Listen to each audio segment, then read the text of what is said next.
And a guy who knows all about him is Brad Keselowski. And Brad, what is it like for him to be dealing with this kind of track at these speeds as he's the meat and the sandwich getting bobbed around there and he crashes? Oh no, big trouble. Yeah, we talked about a couple of slides, or maybe 3. It's going to eventually go wrong, and it finally did.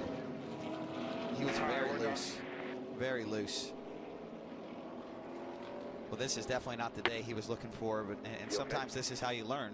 Yeah, I'm fine. While we're doing that, lap 10. Sorry, guys. I'm not sure what I can do there. He's going to share that 60 car in 2018 with Ty Majeski and Chase Briscoe. But he'll run full-time for Rookie of the Year because he'll go over to Team Penske, run the 12 and 22. Unfortunately, an early end of the day here for Austin Cindric, and heavy damage as well for Brandon Jones. And another rookie, Christopher Bell, got a piece of that. Here's a look back. So you can see this coming, Michael, that he's already loose. And if you get somebody on your right side, especially off of turn 4 with that wind blowing, you're in trouble. And he got one bobble, saved it, another bobble, and the car's just really light for him right now. And he just lost it. You got to tip your cap to Suarez. He saw the issues that Cindric was having. He flared up, gave him plenty of room, but Austin just couldn't keep his car going straight. And Brad, he said on the radio, I don't really know what I could have done there. What advice would you give your quasi-teammate about what he could have done differently? Well, at this point, you know you're struggling. There's not a lot you're going to do other than just lift and give up spots and try to get it into the pit road and survive another lap. And hopefully catch a break to work on your car. You know, a lot of times, Adam, when you're loose like that, you get tense and you start overdriving the car because you're so anticipating it's going to spin out on you, and that adds to your problems. I've often said you got to be strong mentally to be successful at this style of racing.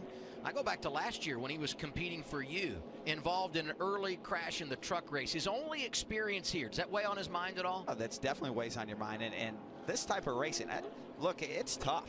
It's really tough. You know, you want to trim your car out to be as fast as it can be.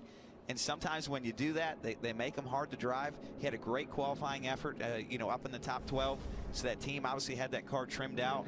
And then as a rookie, that's knowing what positions you can be in and what positions you can't be in is critical. And he didn't necessarily pick that position. You know, Daniel took him to the outside, but he was in trouble, and we could see it coming. Everyone could see blood in the water, so to speak, Michael. And we saw it from lap 3 or 4 when he started wiggling around. But this guy...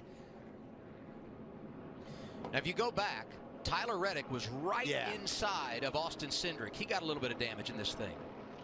Ready, guys. We may have some sort of ignition problem. I'm going to keep an eye on it, or something electrical.